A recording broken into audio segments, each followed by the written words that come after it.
Paz, meus irmãos, sejam bem-vindos mais uma vez. Que bom te ver aqui, Maria. Deus te abençoe, viu, filho? Tudo bem, você, minha irmã, aí atrás? Parece que ela está com mais frio que você, viu? Está mais bem agasalhadinha. Sejam bem-vindos mais uma vez, meus irmãos. Quero que você abra a sua Bíblia em Josué, capítulo 24, verso 15.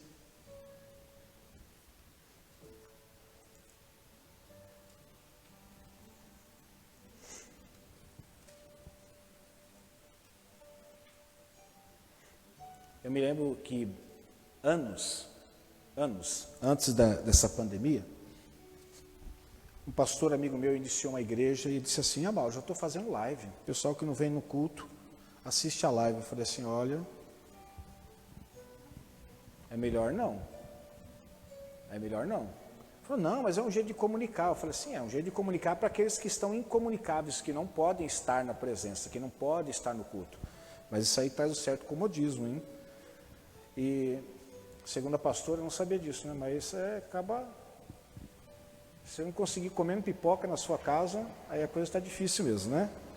Mas as coisas do Senhor, eu tenho percebido na minha caminhada, que existem momentos que às vezes você até gostaria de poder participar ou de estar, mas não pode, por força das circunstâncias. Às vezes você está doente, às vezes você teve um compromisso inadiável, às vezes você sofreu um acidente. Isso acontece, pode acontecer com qualquer pessoa.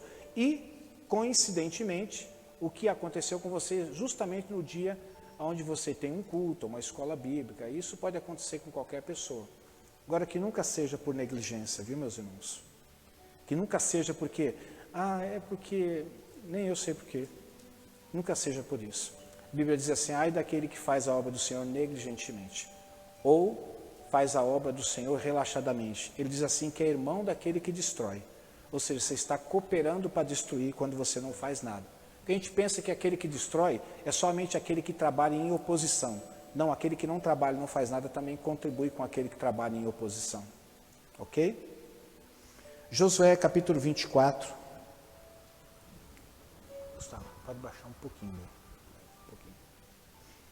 Versículo 15. Se, porém, não lhes agrada servir ao Senhor, escolham hoje a quem irão servir. Se aos deuses que os seus antepassados serviram além do Eufrates, ou aos deuses dos amorreus, em cuja terra vocês estão vivendo. Mas eu e a minha família serviremos ao Senhor. Vou ler mais uma vez, é só apenas um versículo, vale a pena refletirmos, né? Se, porém, não lhes agrada servir ao Senhor, eu vou aqui parafrasear, tá? Faça uma escolha, mas faça uma escolha hoje, não amanhã, não mais tarde. Escolham hoje a quem irão servir. Se for aos deuses que os seus antepassados serviram além do Eufrates, ou aos deuses dos amorreus, inclusive na terra que vocês já estão vivendo. Aproveite a oportunidade e faça isso. Mas eu quero dizer o que eu vou fazer. E essas são as palavras de Josué. Eu não sei quanto a vocês. Ele estava dizendo quanto ao povo. Eu não sei o que vocês vão fazer. Mas eu sei de uma coisa. Eu e a minha casa, nós tomamos uma decisão e fizemos uma escolha. Nós vamos servir ao Senhor. Talvez, de uma forma vulgar, dizer assim, há trancos e barrancos, com dificuldades, com empecilhos, com lutas, mas nós escolhemos servir ao Senhor. Josué, de certa forma, ele estava questionando a cadência do povo. O que ele estava dizendo com cadência é que uma hora eles serviam, outra hora não serviam. Uma hora queriam, outra hora não queriam. Uma hora eles estavam certos, outra hora eles não estavam certos. Então Josué diz assim, chegou o momento agora de vocês decidirem. É Deus que vocês vão servir? Não é assistir, por isso que eu digo que ninguém deve assistir live, viu? Você está assistindo, então sai da sua casa e vem para o culto. Se está só assistindo, vem para o culto, é para cultuar. Então é para cultuar ao Senhor. Então, é hoje, não é amanhã, não é depois. Eu sei que nós estamos vivendo um momento difícil e que por causa desse momento difícil a gente está dizendo, os dias estão se aproximando. Mas os dias estão se aproximando desde quando Jesus foi. Isso não é novidade. Está cada dia mais perto, mas o dia se aproxima. Inclusive, o texto de Hebreus diz assim, não deixem de congregar como é o costume de alguns. Ainda mais quando vocês sabem que está chegando aquele dia. De que dia ele está se referindo? Certamente do dia da volta do Senhor. Então, ontem nós estávamos mais longe do que hoje, mas hoje nós estamos mais perto do que ontem. E amanhã estaremos mais perto do que hoje.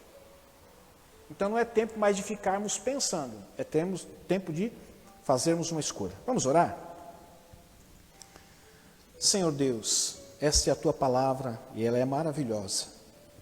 Ela é maravilhosa porque é uma palavra que nos chama ou chama a nossa atenção para as escolhas e as decisões que nós temos tomado no dia a dia. E que o Senhor deseja que o seu povo seja um povo decidido, um povo que não fica em cima do muro. O Senhor se importa tanto com o seu povo, o qual individualmente o Senhor chama de filhos, que o Senhor está sempre chamando a nossa atenção para que nós voltemos para o lugar aonde o Senhor quer que nós estejamos. Que esta manhã, esta palavra possa penetrar os corações. Assim como penetrou o meu coração, que penetre os corações que aqui estão.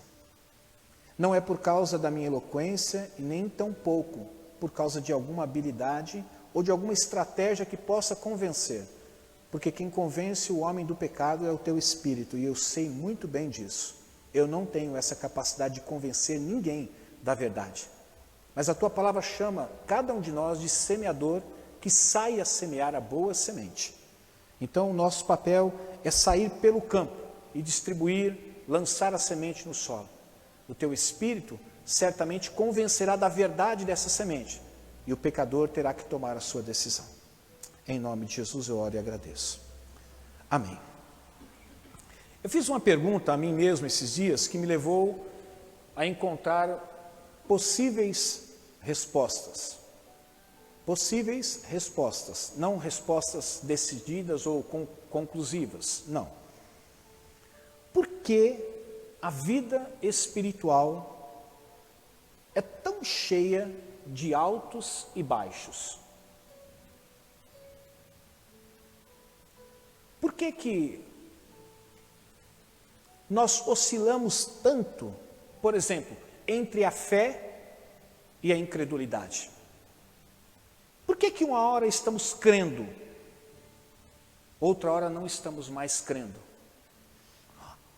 Em outros momentos, além de não crermos, não porque não acreditamos, mas porque achamos que aquilo nunca é possível acontecer. E nós já caímos no campo da incredulidade. Porque existem momentos que a gente não crê, mas é porque a fé nossa está deficiente. Talvez a nossa fé se encontre no mesmo formato da fé daquele homem quando disse para Jesus, Jesus, se puder fazer alguma coisa pelo meu filho, o senhor pode fazer? Ele falou, tudo é possível ao que crê. Ele disse assim, eu creio, mas me ajuda na minha falta de fé. Quer dizer, ao mesmo tempo que ele estava dizendo que ele tinha fé, Maria, ele estava dizendo ao mesmo tempo, mas a minha fé ainda está pequena, eu preciso que o Senhor me ajude nesse momento. E certamente o Senhor o ajudou através da sua misericórdia. Mas o fato é que nós muitas vezes oscilamos. Por exemplo, nós oscilamos entre a certeza e a dúvida. Aquilo que ontem nós tínhamos certeza, como por exemplo, apenas para nós pensarmos, a grande maioria do povo de Deus tem quase que de cor o Salmo 91, não é verdade? É um dos primeiros salmos que a gente aprende, Salmo 24, Salmo 23, Salmo 91 e outras passagens, o Pai Nosso. O Salmo 91 diz assim, se você fizer do Altíssimo o teu refúgio, nenhum mal chegará a você, praga alguma chegará à sua tenda. Aí ele responde o porquê que isso não vai acontecer. Aí ele diz assim no outro versículo, porque ele dará ordem aos seus anjos a seu respeito para te guardar em todos os caminhos que você for. Mas nesse momento de pandemia que nós estamos vivendo, é um momento que parece que as pessoas não têm mais tanta certeza de que isso seja uma verdade. Ou seja, se eu fizer do Altíssimo o meu refúgio, então praga alguma chegará à minha tenda. Aliás, o que eu tenho ouvido das pessoas é o seguinte: olha, eu não sei, eu só sei que tem praga chegando. Então eu posso questionar de duas formas. Quais são elas? Primeiro, a palavra de Deus não é verdade. Quando ela diz, se você fizer do Altíssimo o teu refúgio, praga alguma chegará à sua tenda. Odeio o mal te sucederá. Ou eu posso pensar que na realidade eu não estou fazendo do Senhor, do Altíssimo, o meu refúgio, e por conta disso praga tem chegado. Ou eu posso questionar Deus, ou eu posso questionar a mim mesmo. Como eu não gosto de questionar a mim mesmo, eu questiono o quê? Deus. Por que nós oscilamos tanto entre o certo e o errado? Às vezes temos convicção de algo que nós fazemos ou deixamos de fazer, é certo. Passam-se meses e aquilo que nós considerávamos certo ou absolutamente certo, nós hoje consideramos errado. Verdade ou mentira? Sim. Tanto é que você vê muito isso na escola bíblica, para aqueles que participam, obviamente. Coisas que as pessoas tinham por certo que era certo. E a luz da palavra para elas era certo. Quando ela olha a palavra e deixa a palavra vir a ela, não ela ir à palavra, mas a palavra entrar dentro dela, ela percebe que aquilo que ela acreditava tanto ser verdade não é. Então, oscilamos muito entre o certo e o errado. Nós oscilamos muito entre o bom e o ruim. Por quê? Nós sabemos que, como cristãos que professamos ser, que a nossa tarefa é amar os nossos inimigos. Não é só os amigos, mas os inimigos. Mas existem momentos que a gente fala assim, não, ele é muito ruim, eu também vou ser ruim com ele. Daqui a pouco vem o arrependimento e fala assim, não, mas eu tenho que amar os inimigos. Aí você vai lá e dá um abraço, daqui a pouco ele pisa na bola outra vez e fala assim, eu odeio essa pessoa. A gente oscila muito. A gente oscila muito entre estar seguro e sentir-se inseguro. Existem momentos que parece que nós estamos no colo de Deus. Eu tenho certeza, Deus está carregando no colo. Existem momentos que a gente fala assim, aonde está Deus? Aquele Deus que, há uma semana atrás, eu tinha certeza que estava me carregando no colo, parece que ele me jogou e fugiu, sumiu. Aonde está Deus? Não há aquilo que eu disse, não há uma cadência duradoura em nossas vidas espirituais. O que vem a ser uma cadência? É você manter um ritmo. Eu não sou baterista, tá? Pelo amor de Deus, eu não sou baterista. De forma alguma. Por isso que tem sempre alguém tocando aqui. É como se alguém estivesse tocando a bateria aqui assim, tivesse aqui, né? Daqui a pouco ele começa a fazer assim, ó. O senhor ele fica.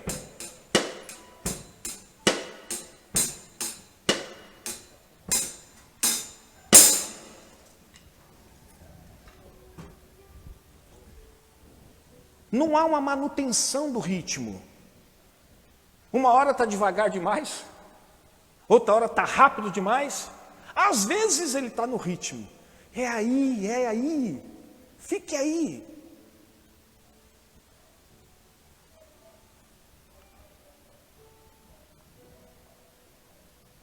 Parece que às vezes a nossa vida é composta de oscilações intermitentes.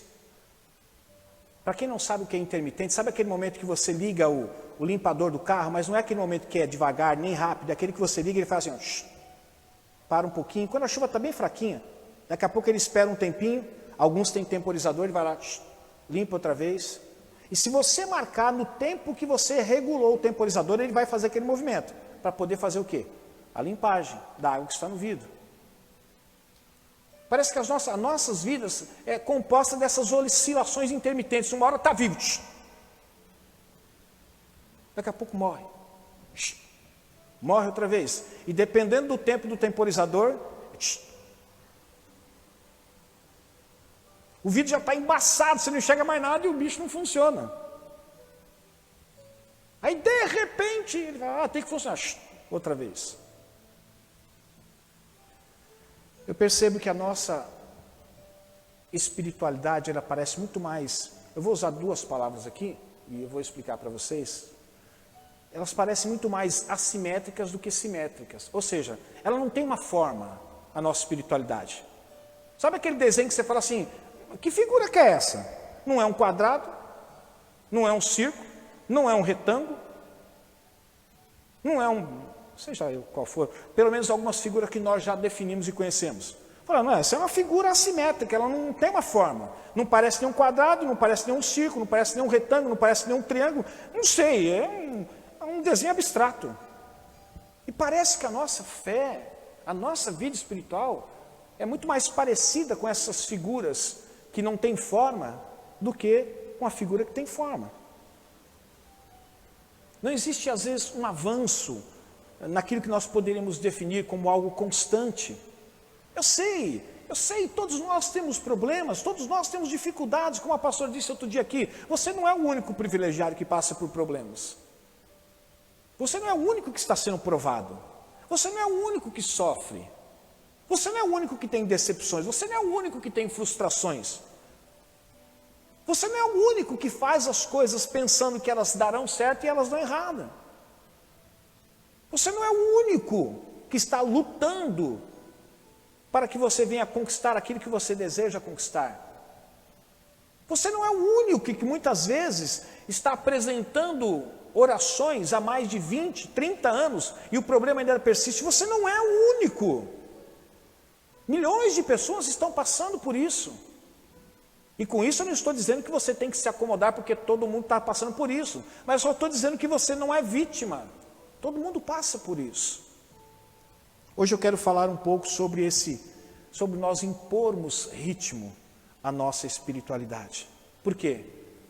Esse tempo que nós estamos vivendo tem desacelerado o povo de Deus no que diz respeito à espiritualidade. Eu fico pensando que o apóstolo Paulo, juntamente, se não me engano, com Silas, quando eles foram presos, e dentro da prisão, a Bíblia diz que eles foram chicoteados, foram maltratados, ao invés da fé deles diminuir, Henrique, a fé deles cresceu.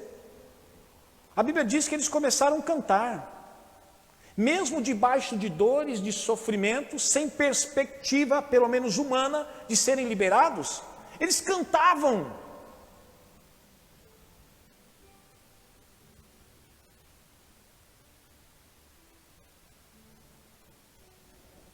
Nos primeiros anos da igreja primitiva, onde as pessoas morriam por causa da fé e não negavam a Cristo, surgiu-se então a frase que o sangue dos cristãos eram como sementes. Quanto mais cristãos morriam, mais cristãos nasciam. Em nada isso ofuscou a fé cristã, tanto é que ela chegou até onde nós estamos hoje. Mas por quê? Porque a igreja primitiva, ela tinha uma forma de fé mais simétrica do que assimétrica. Era algo mais constante do que inconstante. Hoje, se as pessoas começam a pregar e alguém chulamente as ofende, elas deixam, vão embora e ficam indignadas pelas ofensas. E quando você olha para os primeiros cristãos, as pessoas eram mortas. Para que era a única forma de poder calar as pessoas, era matando, tirando a vida das pessoas. E nós estamos vivendo um momento agora, onde esse vírus assolou o mundo, e que eu tenho dito na minha casa, e para as pessoas com as quais eu tenho conversado sobre isso, não tenho conversado muito, é que na verdade esse tempo é um tempo de nós perguntarmos a nós mesmos, que fé que você tem? Aonde está a sua fé agora? Porque enquanto não existia pandemia, existia aqueles probleminhas corriqueiros do dia a dia, você pedia oração e vinha. Agora não. Eu queria falar hoje um pouquinho sobre nós impormos ritmo à nossa espiritualidade, porque ela desacelerou. Aquilo que, ao contrário de nós, fazia com que acelerasse o ritmo da espiritualidade dos cristãos, que eram as perseguições. Quanto mais perseguiam, mais eles pregavam a palavra, mais pessoas se convertiam. Hoje, ainda mais nesse momento que nós estamos... Pede para alguém sair e fazer evangelismo na rua hoje. Eu não estou dizendo que você tem que ir, mas pede para alguém fazer isso. Charles Spurgeon, quando teve uma epidemia, se não me engano, da cólera.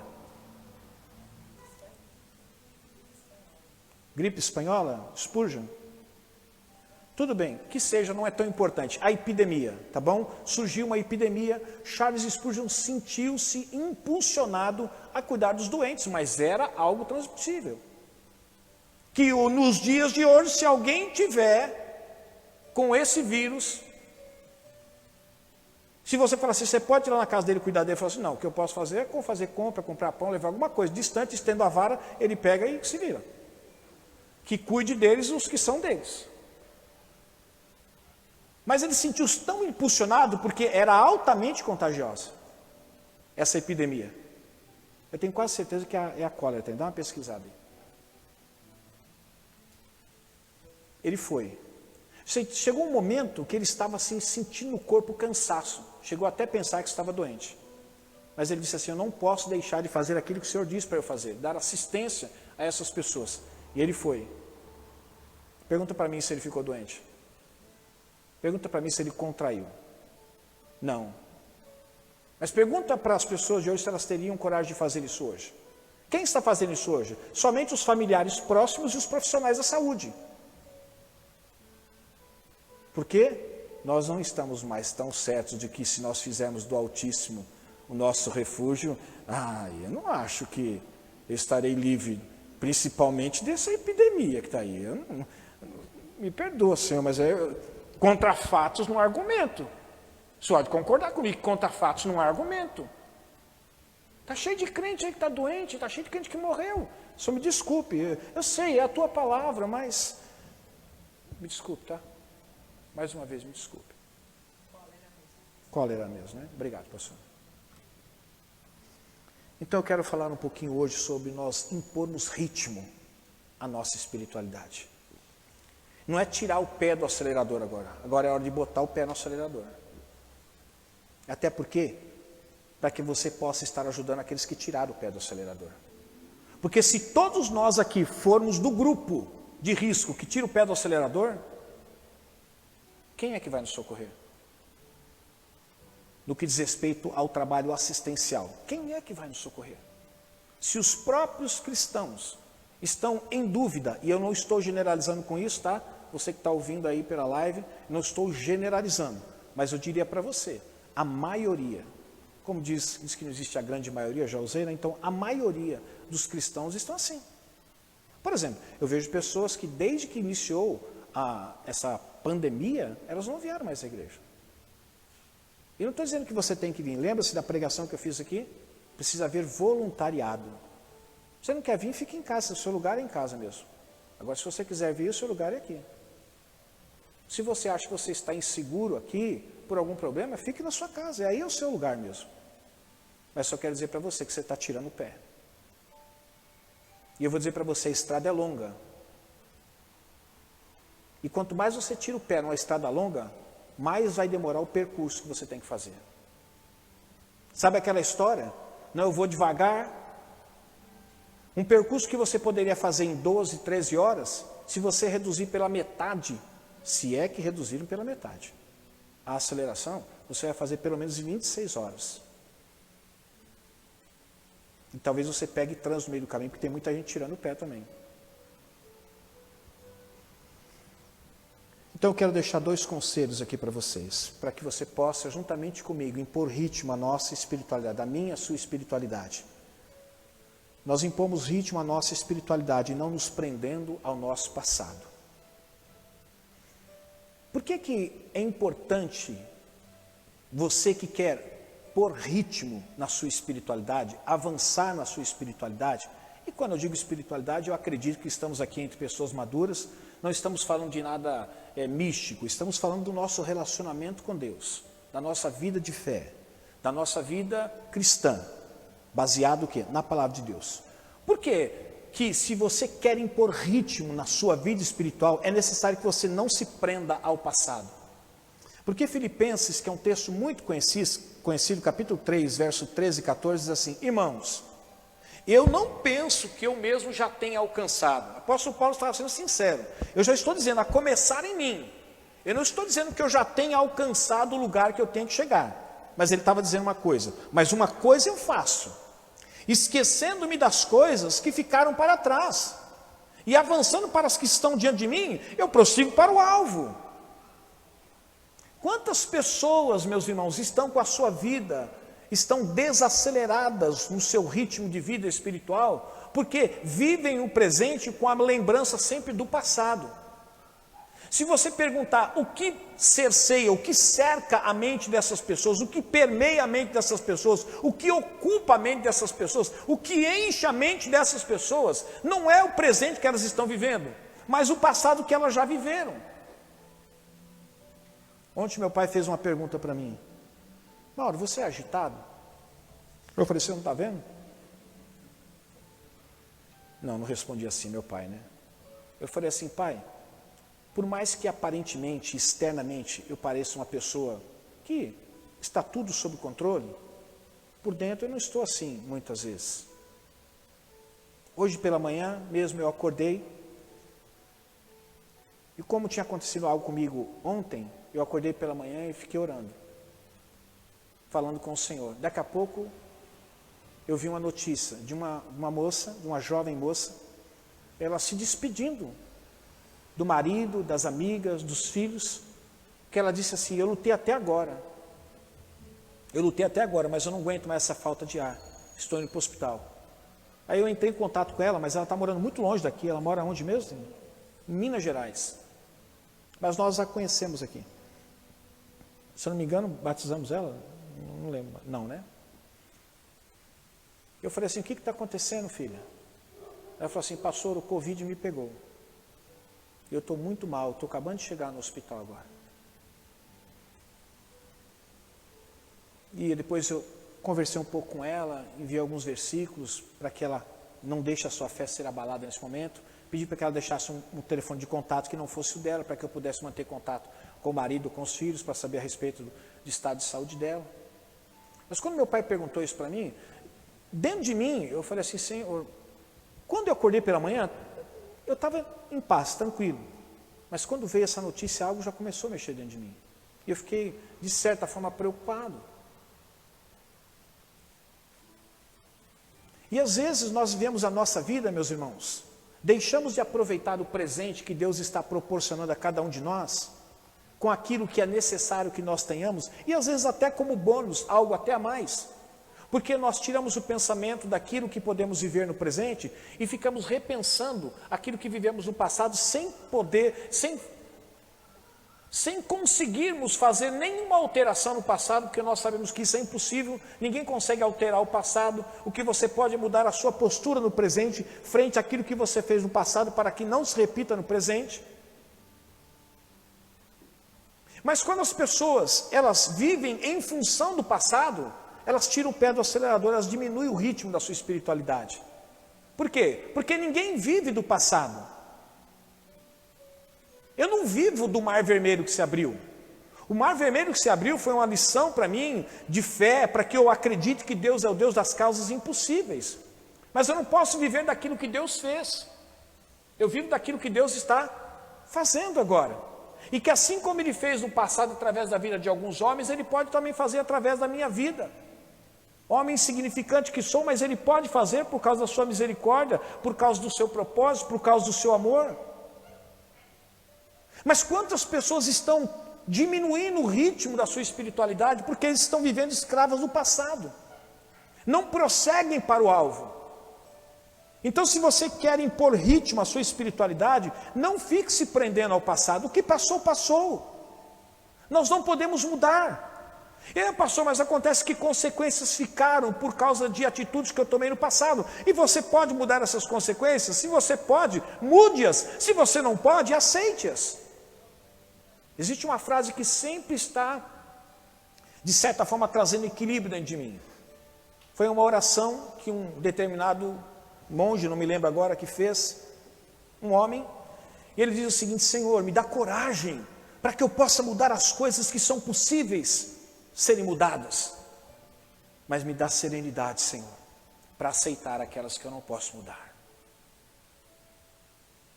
Se você teve um parente no passado que morreu sem Cristo, não adianta você ficar sofrendo por ele, porque o passado dele já está o quê? Determinado. E não adianta você chorar, não adianta você se autodestruir, não adianta você fazer essa pergunta todos os dias: será que ele foi, será que ele não foi? Se ele morreu sem Cristo, foi sem Cristo. Cristo é a chave.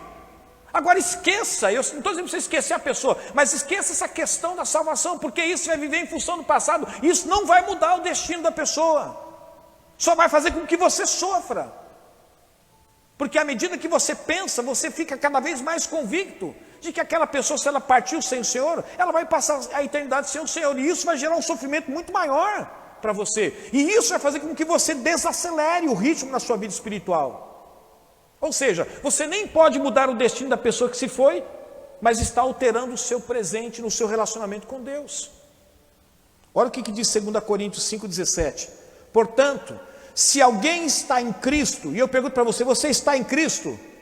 Você está em Cristo? Você que está em casa está em Cristo? Então você é nova criação. As coisas antigas já passaram, eis que surgiram coisas novas, tudo se fez novo. É dessa perspectiva que nós temos que viver. Se estamos em Cristo e sabemos que estamos em Cristo, então somos nova criação.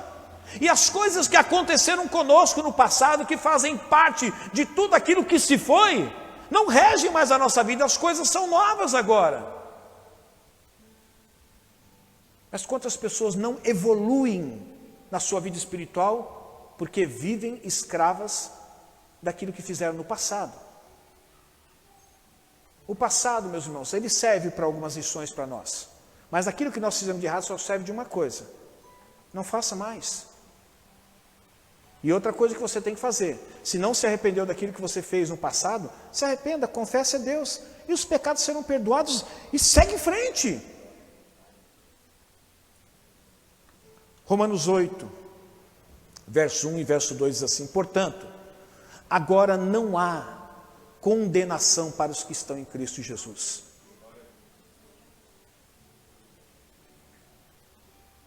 Não existe nada que possa te condenar. Existem coisas que podem te culpar, mas nada te pode condenar se você se arrepender. Se você tratar mal algum irmão e você não se arrepender, isso pode vir sobre você, o sentimento de culpa. Mas se você se arrepender e confessar o seu pecado e pedir perdão, você já não é nem condenado e nem culpado mais. E não é porque você cometeu um pecado que isso vai trazer condenação para você. Por isso que o Senhor nos dá sempre o escape do arrependimento. Porque nós somos pessoas imperfeitas. Dependendo do momento que estamos vivendo, nos tornamos cada vez mais vulneráveis. E por conta da nossa vulnerabilidade e da nossa limitação, da nossa imperfeição, nós pecamos, nós erramos. Mas isso não vai nos trazer condenação se nós nos arrependermos.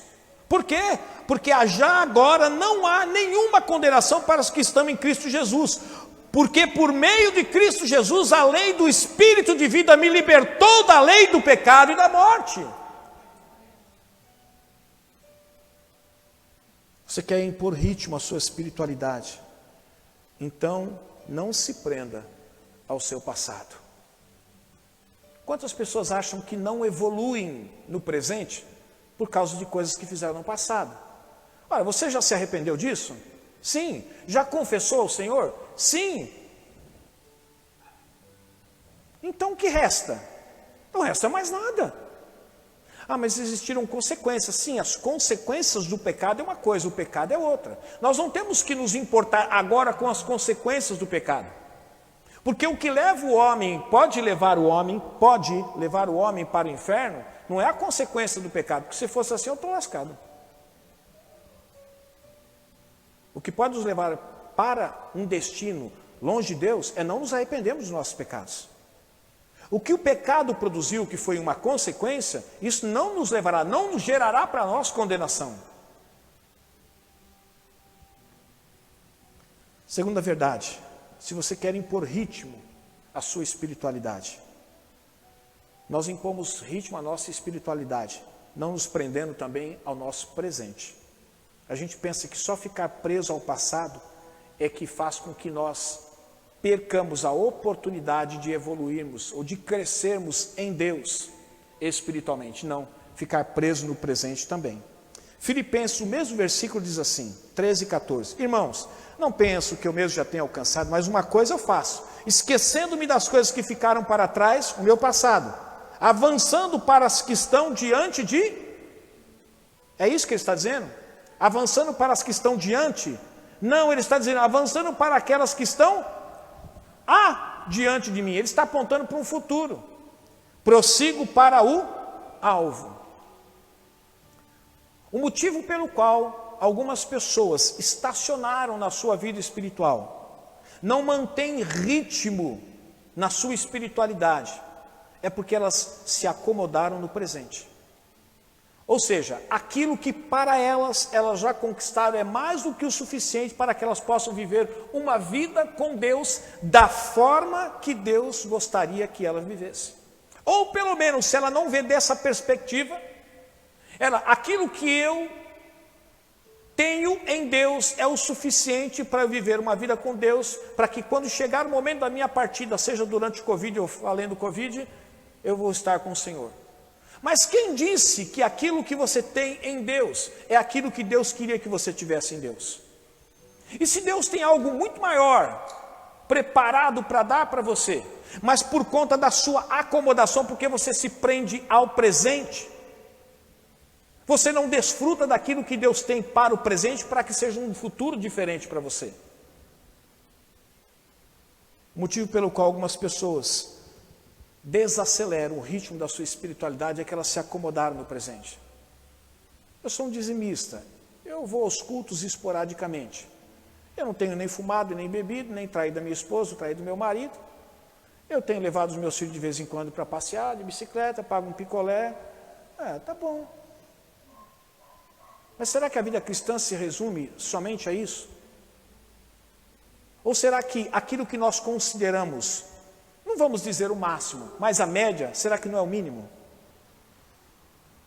Eu sempre disse assim, tinha um pastor que ele prega muito bem. Só que quando ele ensinava os seus discípulos a pregar, depois a cobrança que ele tinha era muito alta. Por quê? Porque o padrão que ele estabeleceu era um padrão muito alto. Então, quando os discípulos não conseguiam chegar naquele padrão, ele, de certa forma, dava uma pressionada. E fizeram a pergunta, mas então como é que você pode treinar alguém assim? Não, você tem que exigir o mínimo, não o máximo, no começo. Qual é o mínimo? Meu irmão Maurício, se eu perguntasse, qual é o mínimo para uma pessoa vir aqui e ler um texto bíblico? Qual é o mínimo? Saber ler. Não tem que ter unção, um óleo, um monte de coisa, um paletó, a gravata, ou falar bem. Não, nada disso. O mínimo que ele tem que saber é ler. Você fala, pastor, eu tenho um sonho de ler o Salmo 23 na frente. Você sabe ler? Não, então não dá, filho. A não ser que você creia que você vai lá na frente, que Deus vai te revelar na hora. Você vai, por conta e risco. Eu tenho um sonho de tocar na banda. Tudo bem, qual é o mínimo que um músico tem que saber para ele participar de uma banda? O mínimo. Ele tem que conhecer as notas, os maiores, os menores ali, e entrar dentro do ritmo. Ela fala, pastor, eu só tenho uma dificuldade, eu conheço as notas, mas eu não tenho ritmo nenhum. Então não dá, você não tem o mínimo. Pastor, eu até tenho um ritmo, mas a hora que é para colocar nota eu não tenho. Então você não tem o mínimo.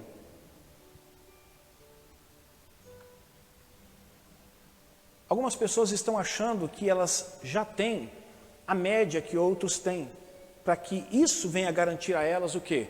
Quando o Senhor vier buscá-la, ela vai estar no céu e tudo bem. Vai receber o seu galardãozinho lá, meia boca, alguma coisa, mas o importante é que está no céu. Como eu ouvi uma vez de uma missionária velha missionária. Falou assim, mas isso vai me jogar no inferno? Eu falei, não, então o importante é que está no céu.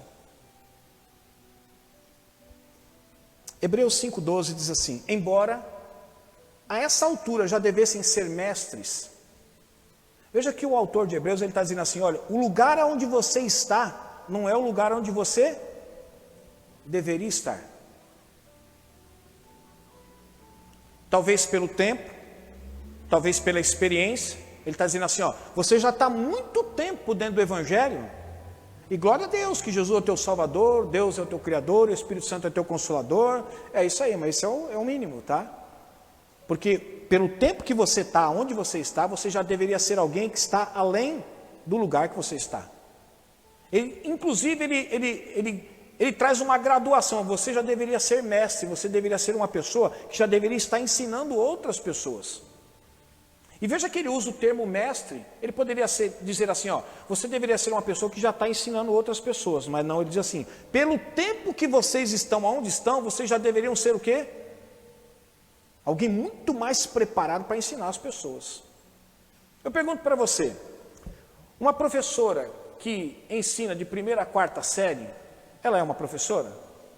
Sim.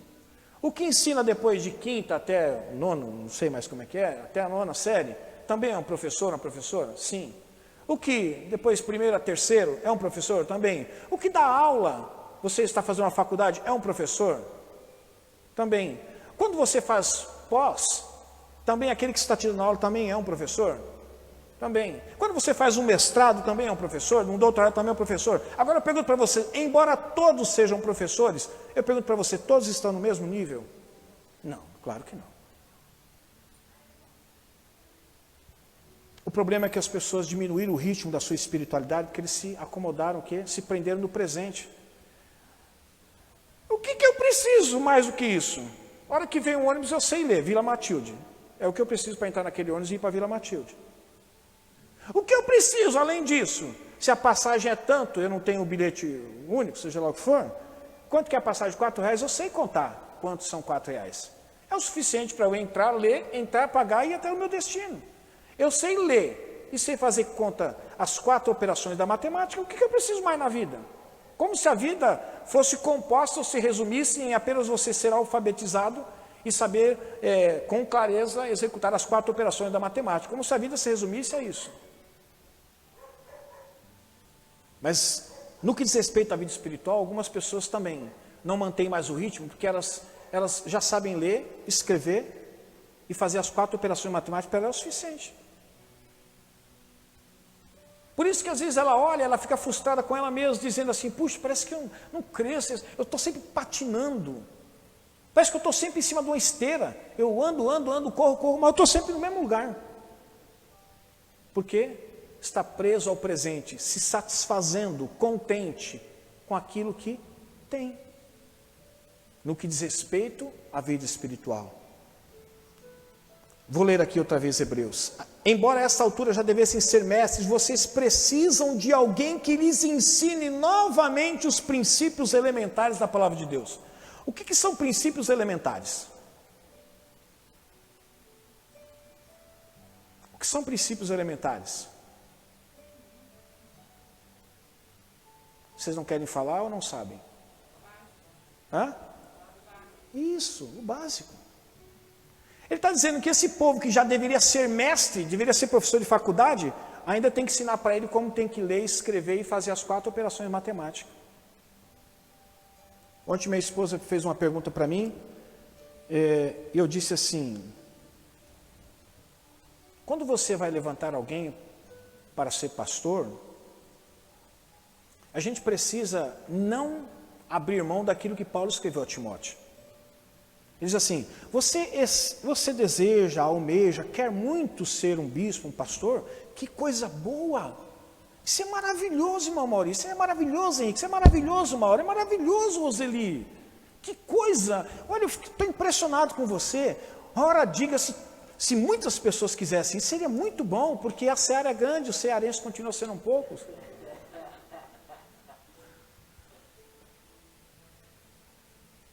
É isso que você quer? Que coisa boa, isso alegrou meu coração. Só que eu tenho algo para dizer para você. Porém, convém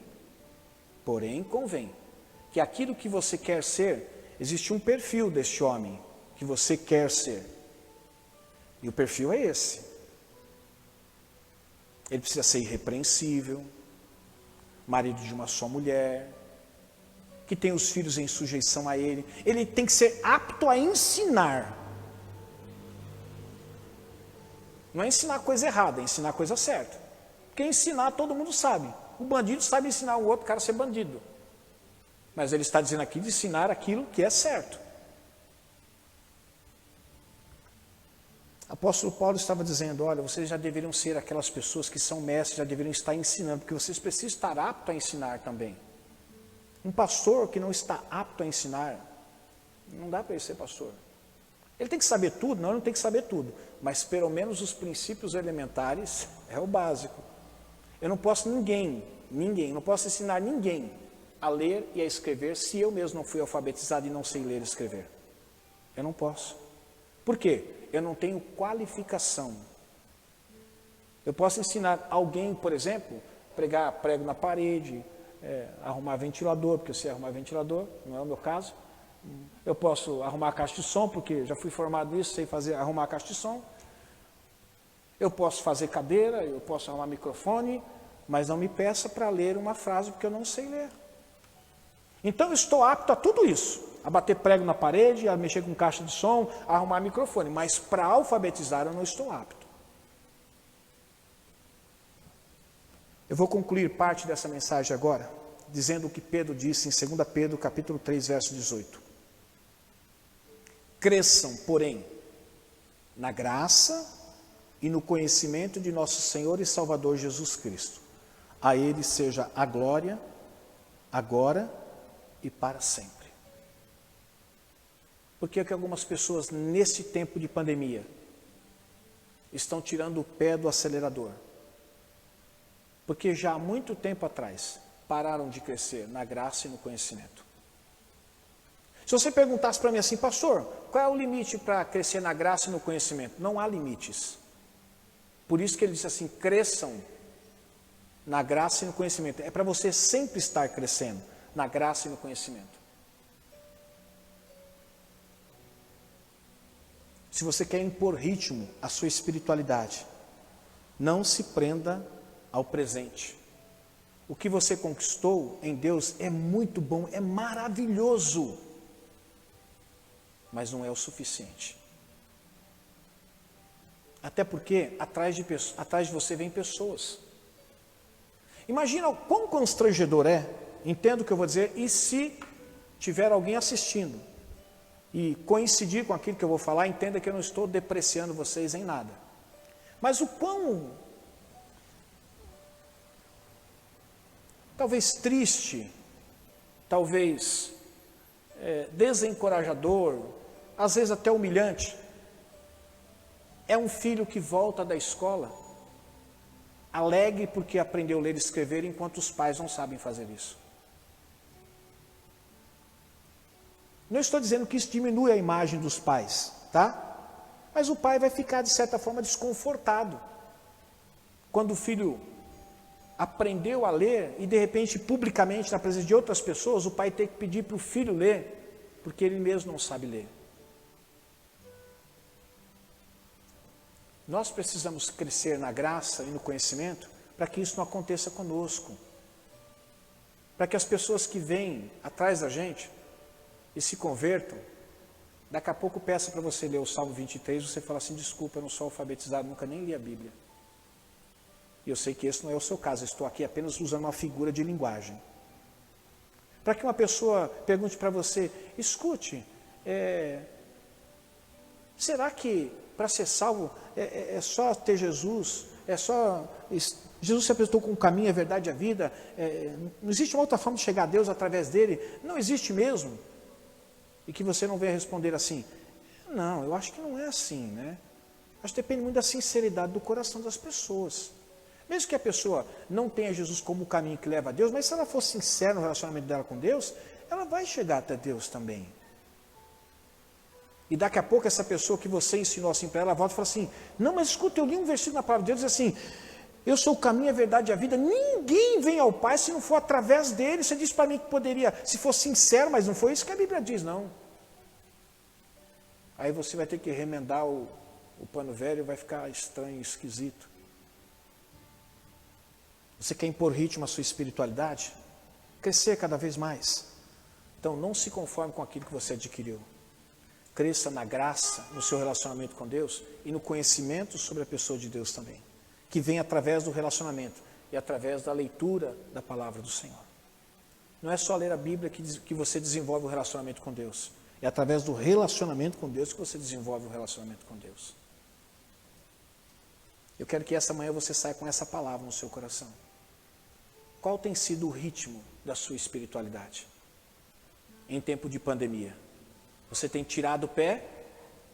Não, eu continuo crendo do mesmo jeito, pastor. Deus é poderoso. Eu creio. Só não estou indo na igreja que eu tenho medo de contrair o Covid. Só estou cumprimentando com cotovelada porque a gente tem que ser prudente. Afinal de contas, tem que ser prudente. Eu disse aqui um tempo atrás que eu acho que as pessoas estão evidenciando. Eu nunca vi o povo evidenciar tanto bom senso quanto agora. Nunca vi o povo de Deus ter tanto bom senso quanto está tendo agora. Quando eu falo, não, meu irmão, não é assim, não, tem que ter bom senso. Espera aí. Não, sensatez. Puxa, que Deus ajude e preserve assim, né? Quando vier o pecado, principalmente, você tenha bom senso e sensatez também. A hora que você tiver que ir para a cama com quem você não deve ir, você tenha bom senso e sensatez. Quando você usar uma palavra à toa, porque você tenha bom senso e sensatez, não use. A hora que você for corrigir seu filho, não chame ele de peste, endemoniado, filho do cão. Tenha bom senso e sensatez. Quando você fala assim, odeia aquela pessoa, que você lembre também que Jesus falou, tenha bom senso. Jesus falou assim, ame seus inimigos. Tenha bom senso e sensatez também. Desculpe, meus irmãos. Eu tenho até medo de falar isso aqui. Porque quando está aqui, né? Mas eu acho, tá? Eu acho que atrás do bom senso e da sensatez, o povo está se escondendo por causa da falta de fé. Eu não estou dizendo que você tem que sair fazendo as coisas descontroladamente, não. Mas o bom senso e a sensatez tem sido a capa com que as pessoas se protegem para não precisar exercitar a fé. Fé essa que talvez nem tenham mais. E para ele se defender, falando, bom senso e sensatez. Vamos ficar em pé?